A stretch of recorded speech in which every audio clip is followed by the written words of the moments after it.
You the day? I'm fine. Just enjoying the cooler weather. Not that much cooler. It's 19 degrees out there. But it's still a lot cooler than it was. That's true. It's been about 7 or 8 degrees. Yeah, we had some like 99 degrees Fahrenheit the other day there on the big thermometer outside. Aye. You're It's, 20 it's, Celsius. it's top end of the garden here. It's like a heat trap. Aye. Yeah. That terrace garden you've got has a heat trap at the top. Yeah. Right, Thomas Hanlon. Hi, Thomas. You ready?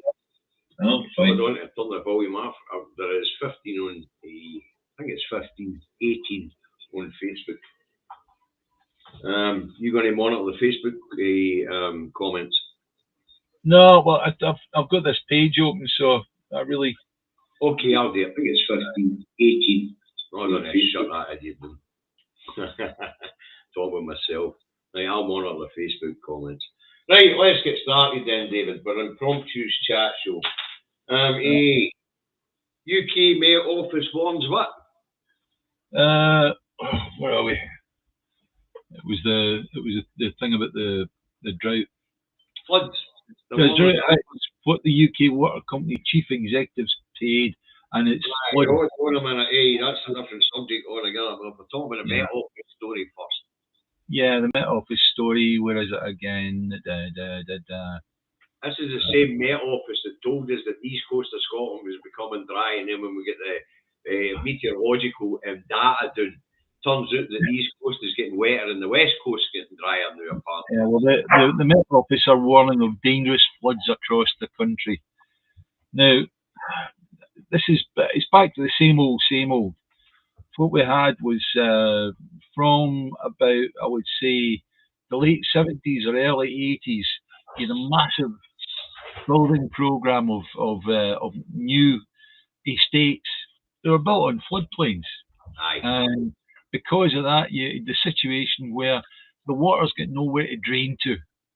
And it's effectively, it will continue to cause problems.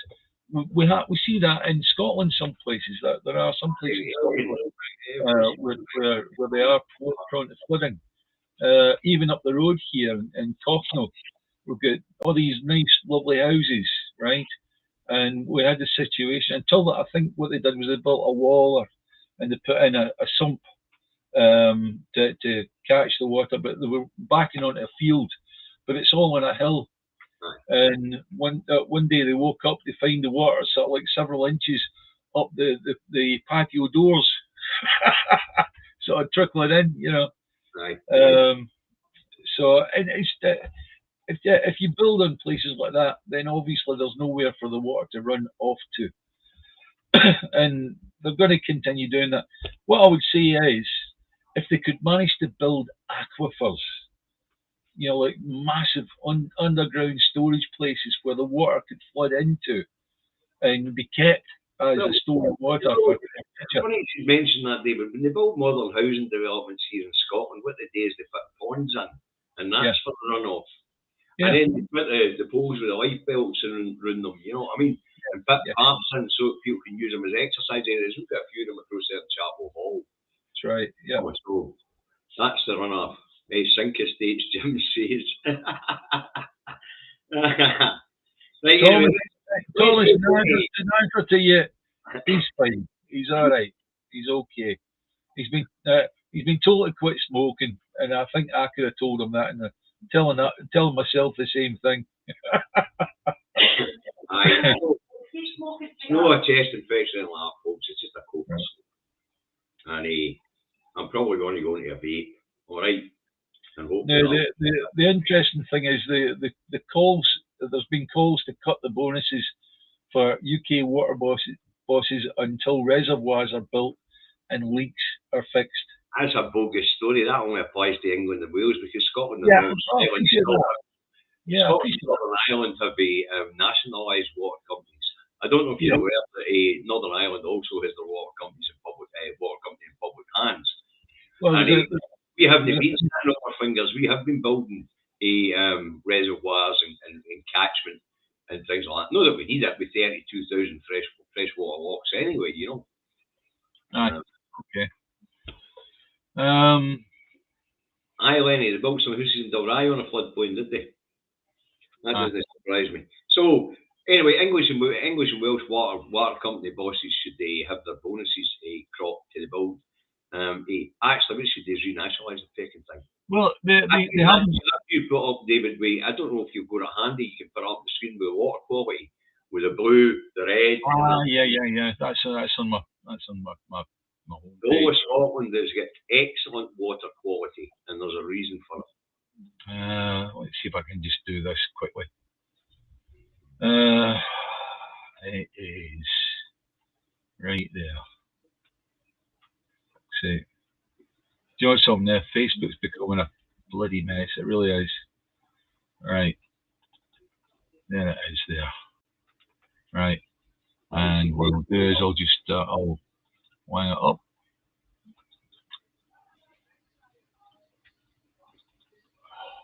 That's a good point, Fiona. There is a lot of the places that have been built without the natural runoff. You see that, Davey?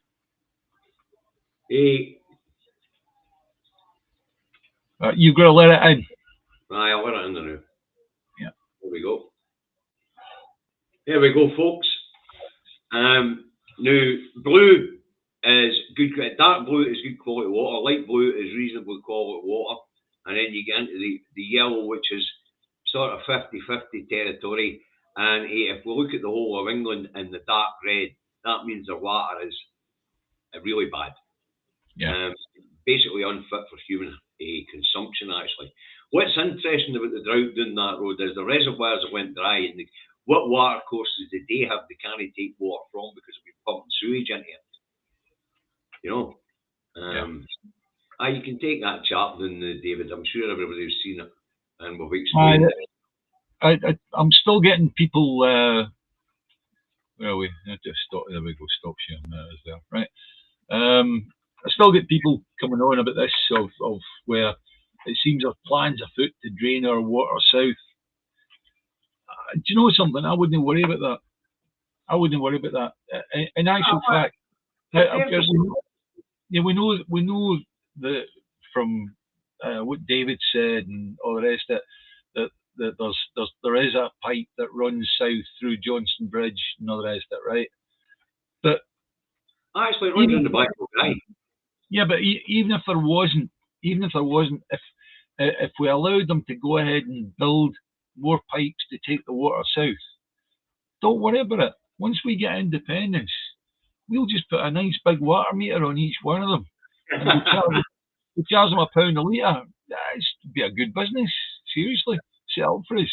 It's like going to open a shop, and it's like you've got somebody that says, "Oh well, we'll stock it for you, and we'll put up all the shelves and put you in a till and all the rest of it." Right? Thank you very much. You know, that's a cracking business. £1 a litre. I'll do it. I'd be happy with that. Yeah, Margaret Mackay's comment on Facebook: if English water companies are too sick to know they need to build reservoirs, and if they are all based abroad, why would they? Why should we have to help them out? It's not about helping them out, Margaret. As David says, if they want to build a water national grid, which is what they're talking about, to be able to take water from Scotland and Wales into parts of England. Now, what will happen is, after independence, as David said, we'll put manometers on them all, and we'll charge them for the stuff. The problem for Wales is, what will happen is the English will just flood more Welsh valleys. Yeah. They'll just flood more Welsh valleys. Yeah. You know? Which is outrageous. And the reason why they won't build more reservoirs because of the cost of the bloody land, and the fact that a lot of land is land banked. I mean, I go down to a factory down in Enfield, and I usually stay at the travel lodge that's just up across the M25 from Enfield, and there's all these fields round about it, right? And I says, who owns them fields? And seemingly it's Tesco's that owns them, and it's land banked. Aye. And there's no way to get them to release that. You know, that if they release that, then it could be used for something else. And that's something that we in Scotland should give particular note to. The idea of the land tax, the AGFFR that's been talked about, is a really, really good. It's a good blueprint. I feel that it maybe needs a bit more work, a bit more thinking about on the land tax side. However, it's a good idea. The land tax stops people from hanging on to lumps of land just in case someday they're going to use it. Yeah. Aye. Right, what else are we going to talk about? Oh, aye, Bojo. Bojo being encouraged to sort out the energy crisis and Bojo's zombie government. So let's start off with Bojo and the energy crisis. What has Bojo said about the energy crisis? Well, he's being told to tackle rising energy bills to avoid extreme suffering this winter. Now, when you go into it, effectively what he's doing, he's saying, well, to be honest with you, you should actually wait until somebody new comes in here. So, in other words, what he's doing is it's a zombie government that we've got running the UK at the moment, and nothing is going to happen until either one plonker gets in or another plonker gets in. Well, that's exactly what I was trying to get at you. He said he's not going to do nothing until the new Prime Minister is appointed. Liz Truss, and she seems to think that energy company profits are a good thing. So that says it all. You know what I mean? Apparently Tesco's land banked in Thursday. And Stephen McNeil on Facebook says Saudi Arabia never has a water shortage. Well, there you go. And they're using desalinators to get the water from the sea right now. That's the same as Malta. Malta have got a huge desalination plant built by the Americans, incidentally, right in the south end of the island. Aye. But it's interesting that in actual fact, Dubai's the same. Yeah, Dubai's exactly the same. What they do is they take water out of the Gulf and desalinate. I spent an evening having a meal with the guy that runs the Jebel Ali water plant, and he said the water is that good, is that pure, that we've actually got to add minerals to it to make it taste like drinking water. Yeah, it's pure chemical. H2O, that's it, by the time they're finished with it. But anyway, Bojo's on holiday, folks, in Greece, and as you know, he's taking filters for other UK holiday. I was talking to David about this before we came on air, for other UK holiday makers, and I seen an Italian report when I was going through the Euro news on somebody telling him to get back to work, he's a lazy fat pawns.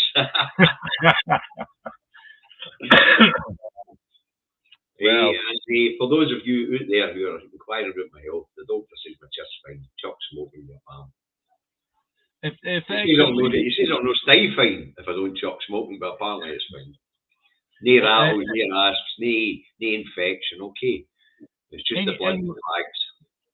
The thing about Boris is he effectively he's put himself on garden leave, what they call garden leave. When somebody gets blooming is going to get sacked, and there's a few weeks before the hearing's held and all the rest of it, right? That's effectively. They'll put him out to pasture. Yeah, that's right. So he's doing bugger all. David, I'm going to leave you because I'm hearing shouting from down below, so I'll need to leave you. All right. Are you away? Yeah. Okay. Sorry, mate. I'm hearing shouting from down below. It's Leslie shouting me. All right. Oh well, that's the gaffer spoken. I guess that's the end of the day's impromptu chat show, folks. With the it's her birthday. It's her birthday. Aye, you piss off. I'll round this up. All right. All right, Davey. See you, mate. I'll just kick you out.